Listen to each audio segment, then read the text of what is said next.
A lot of times people beat themselves up over like, how did I fall into this thing? How did I fall prey to this? Well, they know how to read you. They know how to, manipulate you. So you have to learn how to take what it is that motivates them, which is their need for narcissistic supply, which is anything that feeds their ego, and use that to manipulate them in order to create leverage. I mean, this is within the context of actually negotiating with them for people who are negotiating with them.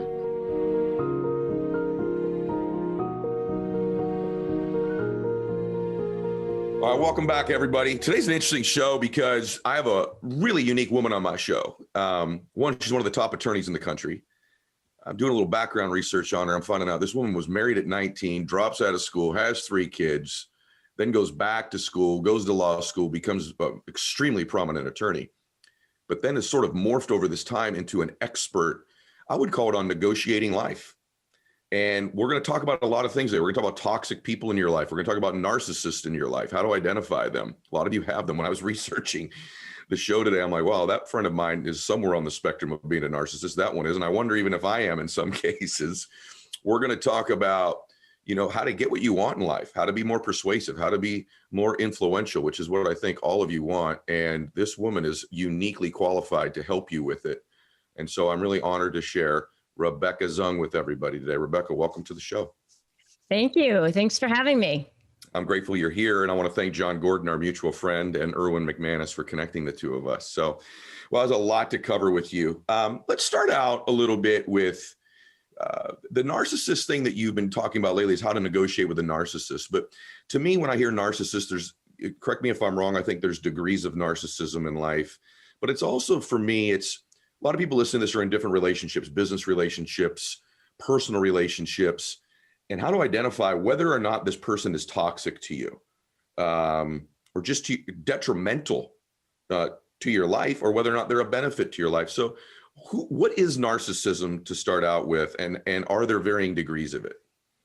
Yeah, I mean, to me, a narcissist is a person who has a very fragile sense of self. It's the person who is the absolute most insecure person in the world. They have no inner sense of value. So therefore, they have to get all of their sense of value from external sources, from either the, adulation, from prestige, from people giving them compliments, from all of the things that you think about when you think of that.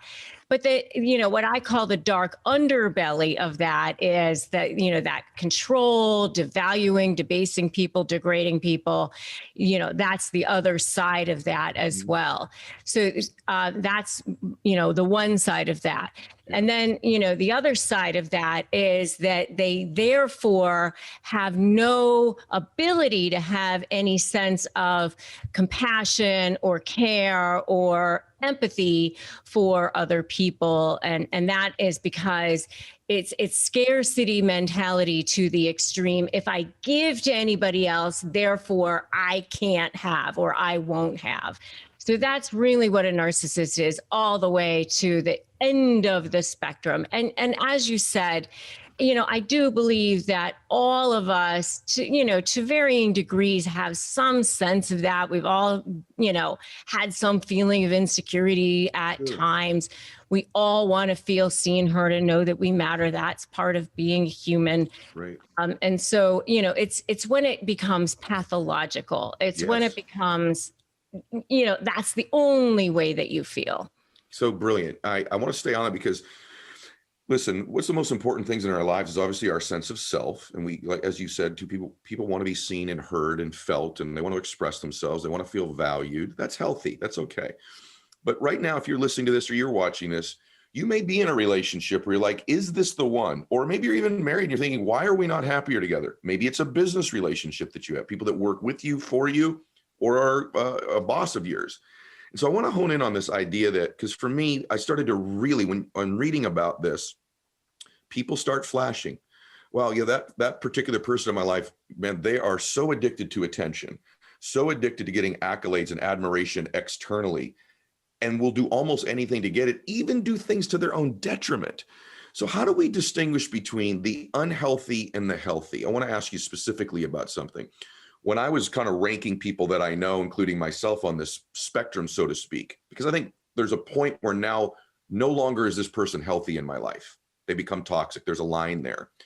And for me, the other sign of the aggressive narcissist, or the more severe one, is they also will never take responsibility for any of their behavior. They immediately make you think you're the crazy one. Well, what about you? And they constantly turn the frame and put it back on you. Everyone right now that knows someone like this is going, I know that person. Do you think that's where you distinguish the line that this person is unhealthy because they won't take any responsibility for this addictive behavior for attention and admiration and accolades? Is responsibility one of the quotients we should be looking at? Well, I mean, I think there's a number of different types of lines, and I think it depends on the type of relationship that you're in with that person as well. I mean, is it a work relationship? Is it an intimate relationship? I think it really kind of depends. I mean, are you in a business relationship with this person? Is this person like in your finances? Are they in your space? Or is it kind of a more of a casual relationship? I think it really kind of depends. How much control do they have over you? But if you are feeling where, the hairs on the back of your neck are up, your gut reaction is not feeling good. You're feeling like this relationship is not working for you in some way. I mean, I know for me, I had a very minor business with a business relationship where I had gone into a business partnership with someone. Thank God it didn't go very far. And the business didn't really make any money, but it was enough that it absolutely made my life completely miserable. It was a covert narcissist. And, right from the beginning, I saw red flags, but I kind of ignored them because I was like, well, but this person seems so nice. But yet I knew that there were these flags, and I let them go. And I thought that I could overcompensate for them. And I thought that, well, there's these other things that seem good. And I continued, yes. And I ignored them because I thought that I could make up for them in other ways. Yes. And because I did that, I paid for it so dearly. And it ended up to be one of the absolute worst nightmares of my entire life. And most of the time with these people, from the beginning that it's not good. You said something in there, Rebecca. I just want to jump in and ask you about it, because to me, you said such a great distinction between business and personal. Personal for me, one of the things I measure is how much of my energy am I using to have to feed this person's ego and prop them up? Right now, if you're in a relationship, friendship, personal, intimate relationship with somebody, measure it. How much of your energy, time, thinking goes to having to prop up their ego constantly, right? And how much energy are you expanding? And is it a never ending thing you're doing? You want to do that the rest of your life? Business sometimes, though, to your point, I'm locked in now and I may need to be dealing with them for a while. Maybe I do need to exit. But if you can't, you have to deal with someone who's got some form of narcissism. You have this thing you say that is so brilliant. I want if you'd cover two of them at once. One is slay, and the other one is sort of this related is this sort of how to ethically manipulate the manipulator. Would you sort of touch on that? So I'm in a business relationship. I can't exit it right now. How do I negotiate and deal with, on all different settings, someone who has one of these forms of narcissism? Yeah, well, I mean, those are kind of both related with each other. Okay. Yeah. So, I mean, slay is, developing a super strong strategy and creating invincible leverage, anticipating what they're going to be doing, and then focusing on you and your position and your case. And this is if you're having to negotiate with this person. And I call it, and you're ethically manipulating the manipulator throughout the entire process, because these people are master manipulators.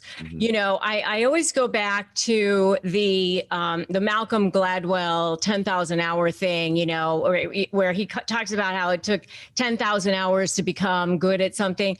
these people, 10,000 hours was like, they hit that at toddler, I mean, they were doing this long ago. They're very good at what they do.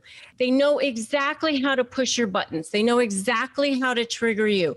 They've been reading you from the beginning. And, so a lot of times people beat themselves up over like, how did I fall into this thing? How did I fall prey to this? Mm-hmm. Well, they know how to read you. They know how to, manipulate you. So you have to learn how to take what it is that motivates them, which is their need for narcissistic supply, which is anything that feeds their ego, and use that to manipulate them in order to create leverage. I mean, this is within the context of actually negotiating with them for people who are negotiating with them. Well, everything's a negotiation, though. And so every single day, you may have a boss who's got a form of narcissism.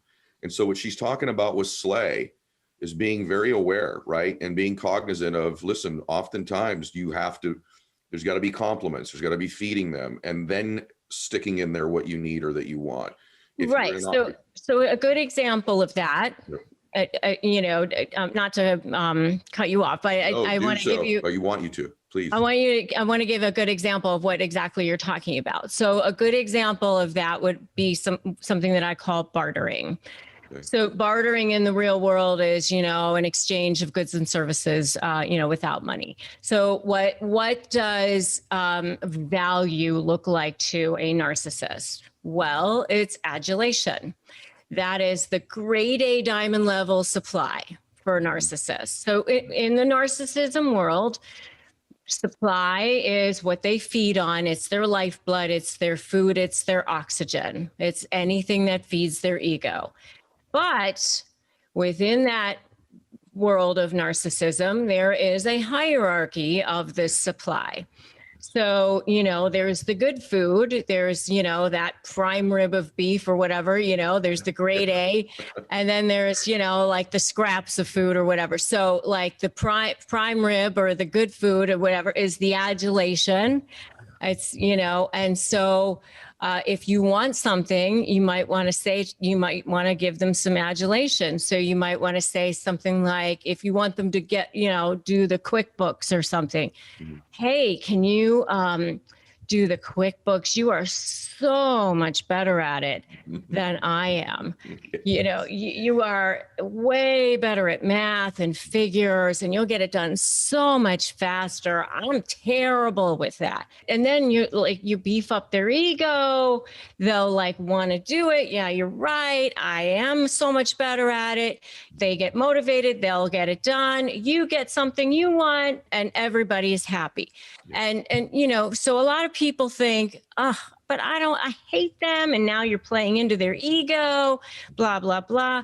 Well, but if you want them to do something, then you've got to think about what it is that's going to motivate them, right? Yes. You may have you may be in a situation people say, well, manipulate's a strong word. Oftentimes manipulating somebody to do things for their own good. I've had to manipulate family members of mine to go see a doctor. And then they found out they had cancer. Thank God I had the ability to put the words together, the emotions together to persuade them to go do something for their own benefit. So you may not be able to escape some of these situations that you're in. And so these are things that are important. You do need to learn how to do them. And now I want to ask you about confronting someone. And again, guys, there's degrees of narcissism. There's degrees of being self-centered, there's degrees of ego. We all have a little bit of it, all the way to this point where it's not really healthy. And we're going to talk in a minute, by the way, we're going to talk about how to get what you want, regardless of who you're interacting with. But what would your recommendation be about you are interacting with someone who is behaving and acting out in a way that doesn't serve them or you, business or personal? Is there any upside in confronting a narcissist directly about their behavior, or do you believe that that's completely useless use of energy and words? Well, I mean, there's no upside to, going up to them and saying you're a narcissist. And I'm referring more about their behavior. Hey, listen, this thing you're doing here, and her doesn't serve you or I. Or if you've already identified them as somebody who's a narcissist, are they not going to own it in any way, shape, or form anyways? No, you're not going to get them to say, you're right, I'm so sorry, blah, blah, blah. You're totally wasting your breath and your energy by trying to get them to do that. You might as well, go pound sand or whatever. I mean, I think this is important, Rebecca, just because I think people are constantly doing this with people in their lives that are this way, like, hey, listen, just change this, just change this. And then what they like to do is they like to turn the lens and go, but you, and you. So that's the other part I wanted to ask you. They start sending you a list of the 18 things you're doing wrong. How do you recommend you reply or respond to somebody who's got that personality type, who's then sort of, I wouldn't call it attacking, but turning the lens onto you? Do you recommend you reply specifically to all the things they're saying you're doing wrong? Or how would you best reply to somebody, business or personal? I mean, what I recommend is, a lot of times I say, you want to reply in a way that's very, very, very specific. So, for example, they've sent a very, very long email, and a lot of times it's calculated to trigger you in a certain way. And it might be 18 pages long, and there may be one line in there that you have to respond to, like, what time are we going to meet on Wednesday or something like that. And that's actually, when you distill it down, that's the only thing you actually need to respond to. And so you can, and a lot of times people are like, but I need to respond to it because I don't want the judge to be seeing this. I don't want this to be used down the road in court. I don't want this to be some trial exhibit. I need to defend myself, all that sort of thing. So what I will say is, you can respond with something like this. Thank you for your email. I am in receipt of it. I deny all of the allegations herein, and we can meet at 3 p.m. on Wednesday. Sincerely. That's it. So reply to the smallest possible, most necessitated item in there, whether that's personal, email, legal, business, or otherwise. That's your advice. I've received it. I deny it. Here's, the only other thing I need to respond to. Really good. All right. So that's dealing with them. Now let's talk about dealing with our lives. So the first thing you wrote was about, negotiating as if you matter. And so I want to talk about negotiating our lives and getting what we want in life, because that's ultimately why everybody's listening to my show, right? They want more happiness, more money, more success, more peace of mind, more whatever it might be. So a broad question to begin with: what are some of the keys you believe in life to negotiating the life that you want? What are some of the keys you would suggest? The best lessons that I ever learned myself is I learned this from one of my the main business coach that I've had, who's now become one of my best friends. She taught me something. I'm going to tell you what the lesson is, and I'm going to tell you what the story was. Okay. She taught me that people will think what you tell them to think. Yes. And I'm going to tell you the story of how she taught me this. And it's actually a great lesson for negotiating, but it's also a great lesson for life. So what happened was, I had been practicing law for about 8 years. And then I left the practice of law for about 2 years to go be a financial advisor, wealth advisor. I spent 2 years with Morgan Stanley. I got my Series 7, my 66. And I thought, I'll have an easier lifestyle. I had a little child at the time. My daughter, who's now 19, was, young. And I was like, I'll have a better hours, which, didn't really work out that way.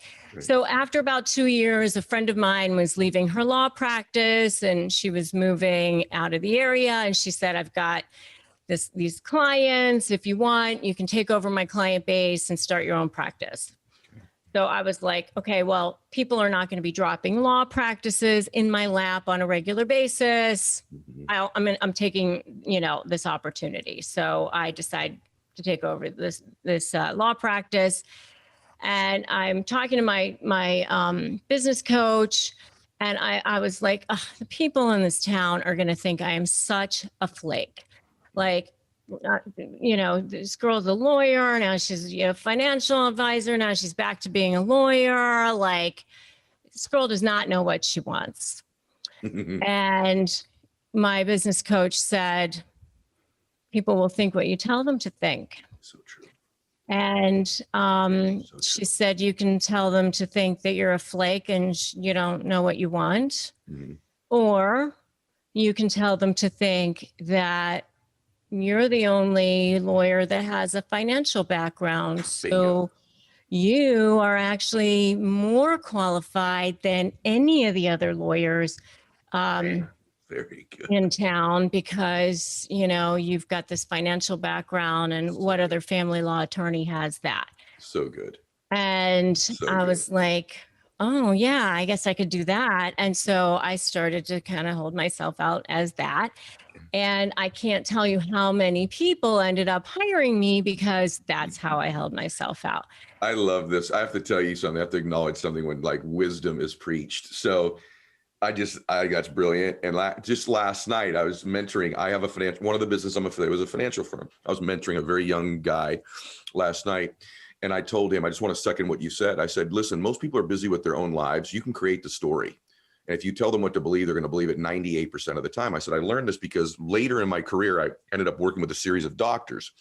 And the doctor said to me, he said, Ed, listen, when you're dealing with doctors, it's different than dealing with other clients. We're really busy. We just want you to tell us what we need to do, what we need to think, and let us do it so we can go back to working with our patients. And I said, really, you want me to he goes, tell us and ask us simultaneously. Say things like, obviously, we need to take these steps. And you create the frame, pre-frame what you're going to tell me. Tell me what this means, then mean it. And then when you're done, tell me what you just told me and what it meant. So pre-frame, frame it, and then post-frame it. So I started to do it, and everyone was buying. And I said to him about 6 months later, I said, you know what I found out? It's not just doctors, it's everybody. I should have been doing this the entire time with everything in my life. Pre-framing what this means for everybody, then framing it. And then when I'm done saying, this is what you just heard and what it meant. And you create the meaning. And so this is something for everybody. If you get no lesson out of this entire TV show, what Rebecca just told you is absolute truth on how to get what you want in your life. It's key number one in your life. Let me ask you about this number two. When I listen to you and I've watched your content, so Rebecca's got content that's very diverse. She's got stuff on divorce. She's got stuff on negotiation. She's got stuff on narcissism. She's also been a TV personality, which she'll get interviewed when a high profile person's going through something. And so she's learned to communicate in different settings, one-on-one, financial, courtroom, television, podcast. You're an unbelievable communicator. How much of persuasion for you has just been your personal certainty level, just actual certainty in the way you deliver a message? Are you conscious of that? Or was that just sort of like a natural gift you had when you started practicing law? My father used to say, my father was from China, actually, and he came over here when he was 14, and he went to Columbia University undergrad and medical school. And, you know, he was the only Chinese guy actually in those days. And, you know, it was a big deal. And he used to say to me, whatever you say it with authority and people will believe you. And he just kind of, you know, groomed me that way. Like, even if you don't know the answer, don't lie. Just say, I don't know. I will get you the answer, but you say it with authority. Like, and so I don't know. I just think that he was, and even as a girl, like he just was like always believed in me in that way. And I was really, really fortunate to have a father who was, who believed in me in that way. I think there's things, Rebecca, I think some people, I watch this on my show all the time. It's fascinating to me that certain people are great at something and they're almost unaware of their greatness at it. And I think this is the case with you. You have a massive degree of certainty when you communicate. It's almost like you have a style when you speak. It's almost like, and I mean this is a compliment. There's a way in which you deliver a message. My audience is going to nod when I say this. You have a style of communicating. It's almost like there's a tone to it that you're almost an idiot if you don't believe what I'm saying right now. That's almost what it sounds like. It's that depth of certainty. It's not arrogance. It's not condescending, but it's an expression of certainty that's almost like you just don't get it if you don't agree with me. That's what it sounds like. Well, I appreciate that. I mean, I certainly haven't always felt that way, though. I mean, for people that have followed me, they know that I've certainly had my share of, you know, stumbles in my life. I got married at 19 the first time. I had 3 kids by the time I was 22.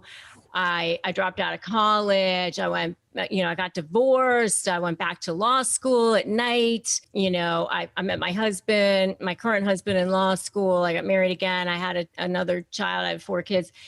So I certainly I feel like I've had my share of bootstrapping and getting, where I need to be.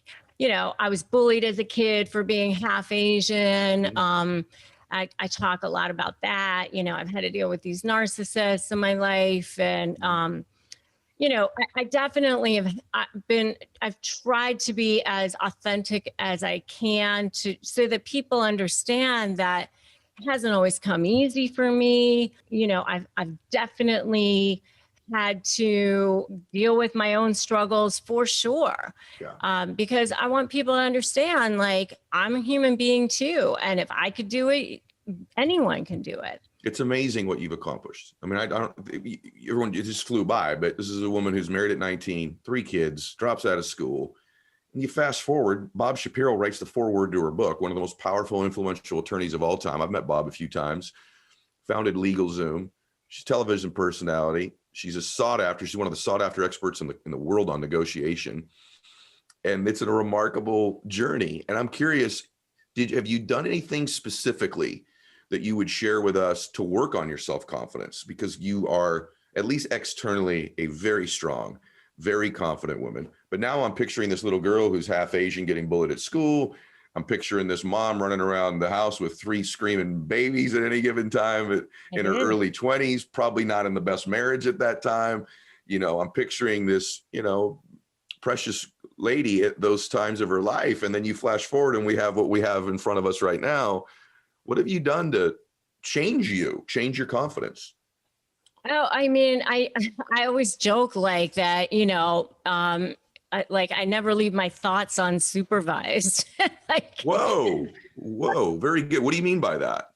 I try to make sure that I very much control the input of my thoughts, by listening to the right audiobooks, just always making sure I'm working on self-development and surrounding myself with the right people, defending my light with my life at all times. Can you say that again? What did you say there? Say that again, please. Oh, it's one of my mantras. I defend my light with my life. I know it is, but I wanted them to hear it. So what do you mean when you say that? I believe that I'm not going to say I believe, I know that we are beings of energy and that we are vibrational and, beings. And I talked about this with John Gordon. I mean, it's so funny. I'd read The Energy Bus years ago. And then when Erwin introduced us, I was like, I know I must have manifested that because I had read his book so long ago. And, I'm very, very conscious about keeping my vibrational energy at a certain level so that I'm always attracting, because I know that like attracts like, and that you have to keep your vibrational energy at a certain level. Otherwise, I'm conscious of it, dipping or negative thoughts coming into my life. I think, well, you better get rid of that unless you want more of that coming in, so how can I pivot this right now? What can I be listening to? What can I be looking at? What can I do to be pivoting that? It's not that I never have bad thoughts, or I never have bad people, or I never have, dark, times or whatever. I mean, everybody does, because we are human beings. Right. I'm just conscious of it now. I'm aware of when it happens, and I have an arsenal of tools that I use to go to combat it now. I love it. See, awareness of our thoughts helps them lose their power over us. And it's such a critical key that you've just said. Just being aware of your thoughts helps the negative ones lose their power over you. I just interviewed an MMA fighter named Dustin Poirier, and I said, because it comes to emotions, the way the world works, everybody, just so you kind of understand how you can change what she's describing, is it's not the events in our life that define our lives. It's the meaning we attach to them. So what happens is an event takes place, a conversation, a meeting, a failure, a setback, whatever you think it is. You attach a meaning to it. That gives you an emotion. And based on an emotion, you take an action. So if you can go all the way back and attach the right meaning to an event, that will change the emotion you experience and change the action you take. And I was asking this fighter, he just beat Conor McGregor. I said, do you get scared and have anxiety and worry before you get into the octagon? He goes, every time. Still fearful for my life, afraid, worried. He said, those thoughts never go away. But he said, they do become more familiar.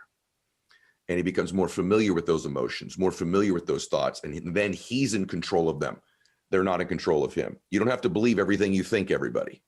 And this idea that Rebecca just gave you, that is absolute truth, that your vibrational frequency, the energy level that you're moving at in your life is deeply affected by the emotions you're experiencing and the meanings you attach. So please be conscious of that. She's 1,000,000,000% right about that. I'm curious, because you actually are a woman, and about 65% of my audience are female, is getting what you want, negotiation, influence, is that gender neutral, or are there some differences that impact women that they need to be conscious of in negotiating what they want in any area of their life, including just the terms of their life that they want? That is such a good question. And because the majority of my negotiating experience in a formal setting was in a high net worth divorce context, I have a lot of data actually in this. And so I'm going to actually kind of, use that in my answer. And I've represented billionaires, high net worth people, CEOs, all, celebrities, all sorts of people. And so what I'm going to give you is, I think, pretty good data. I've represented thousands of people, in both genders, in all walks of life. And here's the thing. Men are actually much better at separating their emotions from the transaction at the time of the negotiation. At the time of the negotiation itself, they look at the negotiation as a business deal. And they can literally just, okay, here's what we're dealing with right now. At the time of the negotiation for a woman, because of the way our brains are wired, there's all kinds of stuff going on in the brain. We are wired up that our emotions are actually attached to everything that we do. It's how we are built. It's, in a lot of ways, a very good thing about women. It makes us horrible at negotiating in a lot of ways. And I'm saying this as a woman. And so in a divorce setting, for example, the woman is sitting in front of a husband or a soon-to-be ex-husband thinking, doesn't it mean something to you that I, raised your children or gave up my life for you or did all these things for you? And the man is just literally going, how much is this going to cost me? And that's it. He's not seeing that, all those other things. He's just not. Not at that moment. Not to say he's not going to go home and not think about, geez, I'm sad because my marriage is over or whatever, but he's not thinking about it at that moment. Interesting. They just have the ability to put emotions in a different box at that time. Very interesting. It's just how men are built compared to how women are built. Would your advice to women be to be more cognizant of trying to minimize emotion in that business environment or a negotiation? So how I have handled this for women, or, for all people, is preparation really is the key. And so how much you prepare it, prior to really helps a lot. By having, the research, you've done the research for both sides. You've taken a look at what your risk assessment is. Should I move forward with this? What is my best case scenario? What is my worst case scenario? What will my first offer be? What is my walkaway point? What is my leverage? When should I present it? Where should the negotiations take place? How can I keep my emotions out of it? And the more you can do all of that kind of preparation before you even walk into the room, the less emotion you will feel at that, on the day of the actual negotiation. That's really good. I believe that's true for both, but if you are more emotionally inclined, if you're a man who's got, more emotionally inclined, or if you're a woman, and in your case, you're telling me that that's typically the case, that women will attach more emotion to something, preparation does reduce emotion. So it's a sales thing. And anticipating what the arguments are going to be, anticipating, hey, listen, the argument from the other side is probably going to be this. And a lot of times what I tell people to do is maybe right out of the gate, say, I'm anticipating you are going to argue this. And here's why your argument doesn't have merit. Bring it right up and shoot it down, because that will take the wind out of their sails. Sometimes that's a great strategy. And by the way, when you're talking about negotiation, to me, that's sales and marketing too. So for those of you that are, well, negotiation doesn't apply to me. Every sale you're doing is a negotiation. So taking objections away early that they were going to give you minimizes them. Preparation reduces your emotion. Highest vibrational frequency is the most influential. Most certain person influences the less certain person in almost every conversation in life, whether that's marriage, you and your kids. My daughter's getting a car today. She wasn't supposed to get a car for 2 weeks. She's paying for it. She was more certain she was going to pay for that sucker than I was that she wasn't. And she's driving today to get that car. So even in parent-daughter relationships, the most certain person influences the less. So these apply across the board. I want to flip the script on you now, though. So that's what women should be doing. For the men that are listening to this, if you're going into a negotiation with a woman, so now I want you to represent the men. Take your legal hat, and now you're representing the man. This could be a sales call, a boardroom, a business negotiation, a courtroom, whatever it might be.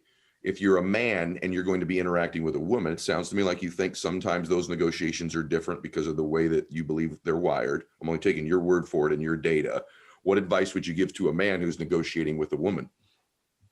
Well, sometimes you do need to be a little bit more compassionate and a little bit more sensitive. I actually had I have a really interesting story for you here. Okay. I was representing a guy who may or may not have been a narcissist, by the way.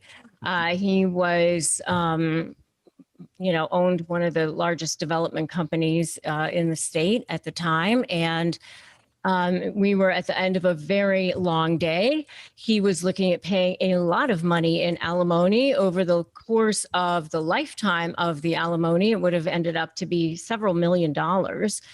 And at the end of the night, the mediator came into the room and said, I have a very odd request. The wife said that she will waive alimony completely if he will go over into the room and sit with her alone and apologize to her sincerely for the way that he treated her throughout the marriage. Wow. And do you know that he wanted to say no? He was like, no, I'm not going to do it. He was like, no, I'd rather pay the alimony. And I'm his lawyer thinking, oh, here, for sure, he's coming back at me, next week, going to be pissed off at me for not making him do this. So cool. I'm like, no, you're going over there. And you're That's awesome. Yeah. Did he? So I kicked his butt and made him go over there and do it. And so he went over there and he apologized, and she actually did. She waived alimony. It was like, that's crazy. yeah, That's wacky. See, I think that a lot of people in sales or marketing, or even if you're a personal trainer, whatever it is, I think too many people are one-trick ponies. They can attract one type of person. They can win negotiations with one type of person.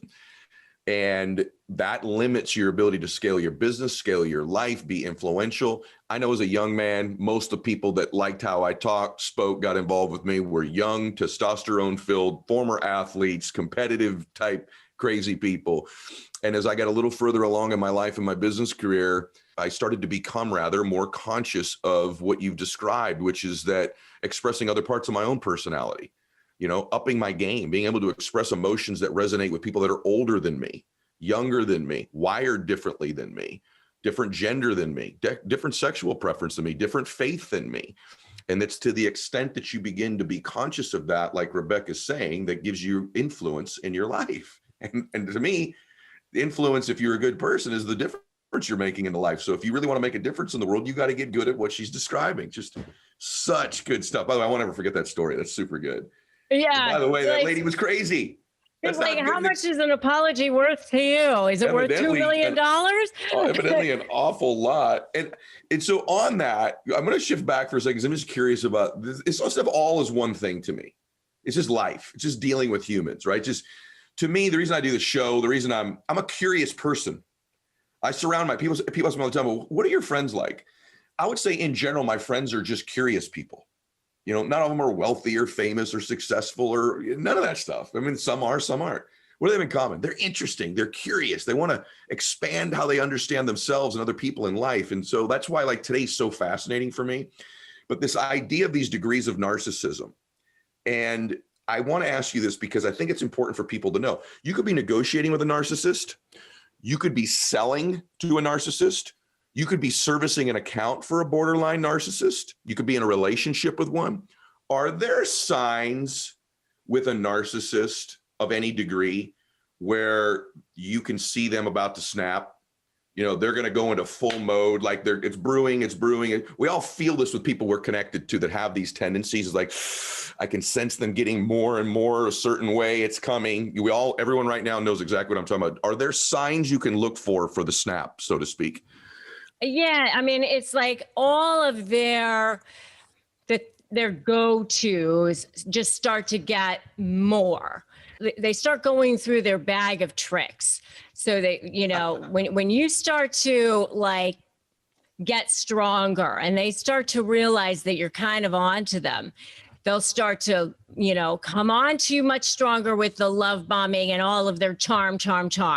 Okay, that's not working. So then they start to kind of flood you with you better do this, you better do that, or the projection, deflection, lying, denying, all, but more strong.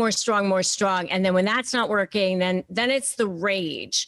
The threats, the this, the that, longer, stronger, louder, but it becomes much stronger and more intense than it ever has been in the past. And you just start to see it they start to make mistakes. And actually, I did a video on the Hugh Grant miniseries, The Undoing. Yes. I don't know if you have seen that, but it's a great example of how that guy was totally a malignant narcissist, but how he starts to become undone and he really starts to make mistakes and he starts to blame people and he starts to do that. I don't want to give too much away for people who haven't seen it, but they start to become outlandish. They start to make mistakes. They start to do things. And that's actually where they really, you start to actually get some good evidence against them if you're in a case, with them. But I always tell people they are the worst right before they're ready to give up, because that is when you start to see the collapse. But you kind of have to get through the worst of it before that happens, because they do have to go through that period before they're ready to give up. I think everybody should just be listening to what we're talking about here. And, let's just be real. If you're having to deal with this level of predictability, because when the narcissists get ready to explode, they begin to lie more, they begin to project more, they begin to blame other people more. It's their MO. They're never going to look at themselves and go, you know what, you're right. I apologize. I made a mistake. I'll try to do better, and do it sincerely. And so if you're in a personal relationship where this is a tendency, it's not one you should be in long term. I mean, this is exhausting. This is not going to change the rest of your life. And so you're best to try to find an exit. If you're in a business relationship, you're best to use the strategies that Rebecca's teaching here today on how to deal with it and navigate it within a mindset of eventually getting out of that dynamic if you can. And so I'm very grateful for all the info today. I might have a couple questions about how you've made your life magnificent, because although I think there's two types of people. I think there's people who say inspiring things, and then there's inspiring people. Very rarely is somebody both. And in my mind, you're both. In my mind, you say very inspiring, very valuable things that no one else is saying. Like, people have listened to the show today. This is not a normal show you've listened to. You've not heard this type of content anywhere else. So she's that, but then she is also inspiring. Her life is inspiring. And so I want to ask you, if someone was listening to this, Rebecca, and they said, I'm not in the exact same situation you were when you were 19 or 22 years old, but I am not where I want to be. I am not living the life that I deserve right now. And I want out of it. I want to change it. I'd like to someday be on a show like you're doing right now, saying that's my old story and this was the new one that I built. How do I get from this story I'm in that I'm not happy in to the story that I want to be in, like you did? What would be just a few of the pieces of advice you would give to that person just to start to change that story and change their life? I always say that the only difference between people who are successful and the people who are not is really just one word, and that is execution. And I know that it may sound harsh to some people, but it's I don't mean it to sound harsh, but the difference between the Ed Myletts and, anybody else in the world is just that you do what you say you're going to do, and just pick something small. It doesn't even have to be anything big, but, I would just start with small things, do small, just little lists, just a tiny thing that you're going to accomplish today. Yeah. Whether it's drinking 4 glasses of water today, yeah. Whatever it is, and actually do it. And, pick whatever it is that you're going to do and actually do it. And then when you find yourself that, you're actually executing on the things that you're saying you're going to do, you will find that you will actually start covering ground in your life. And if there's something that you really want to do in your life, when I decided that I was going to go back to law school, I had no money. I was making $26,000 a year teaching inner city school in Fort Lauderdale. I had $0 and I had 3 kids, and I went 100% on student loans to school. And that's what I did. And, I figured it out. And so, you can do it. You just figure it out. I'm picturing this woman back then, and then I'm looking literally at you. It's incredibly inspiring for me. Just even that decision. There had to be a day where the kids are there. There's 3 kids. Everyone thinks you're out of your damn mind, right? And you go, I'm gonna go back to law school. I mean, and then you win. Well, and I love the word decide. Like I always think I'm going to write a book about, the power of a decision, like the deciding factor, because, the word side actually means, to cut off or to kill. Like side is, like there can't be another option. Like, you have to just decide in your mind, like, this is it. This is where you're going. This is the plan. This is it. I want to unpack a couple things that she said. Number one, about decisions. I love truth. I love when someone says something on my show that matches up with my own personal experience. And I just want to always like double stamp and validate it when it's just true. You're one decision away from changing your life. You're one new relationship, one decision, one person, one shift away. That's just a fact. You know what her and I have that maybe you don't quite yet? Just made that decision. It was one decision at one point. And this notion that she said a few minutes ago about just start small and keep this promise you make to yourself is huge, because if you're not living the life you want right now, you're not feeling the emotions you want is what you're really saying. You're feeling scared, you're feeling fearful, you're feeling depressed, you're feeling out of control. That's because you have not built that self-confidence. Self-confidence is the process of keeping the promises you make to yourself and getting control over things you can control, whether it's making your bed, drinking that water, making a certain amount of contacts, getting up and working out, a certain anything you do. Why pick something small? Why should you recommend that? Because you can control that. Pick the smallest possible things and do them, and you begin to stack this self-confidence so you can do the bigger things. You don't start out by going, I'm gonna make $1 million. You start out by going, I'm gonna make my bed by 6 o'clock today. And when you begin to do that, you go, I can trust me. I do the things I say I'm going to do. And then you point your will and your spirit at that next thing like a weapon, and you begin to magnetize it because you have a habit of doing the things you say you're going to do. So it's incumbent upon you to pick easy, small things first. But you got to do one other thing, everybody. And then she's going to give you a gift that's going to attach to this. You have to, when you're doing it, be intentional about it and then give yourself emotional credit. Wow, I did what I said I was going to do. Put it in the bank. You can't just do it and be oblivious to it. I made the phone calls I said I was going to say. Put it in the bank. I drank the water I said I was going to drink. I did it. Put it in the bank. And you start stacking paper in the bank account of your self-confidence. And pretty soon you're rich. And then you can spend that capital on bigger things.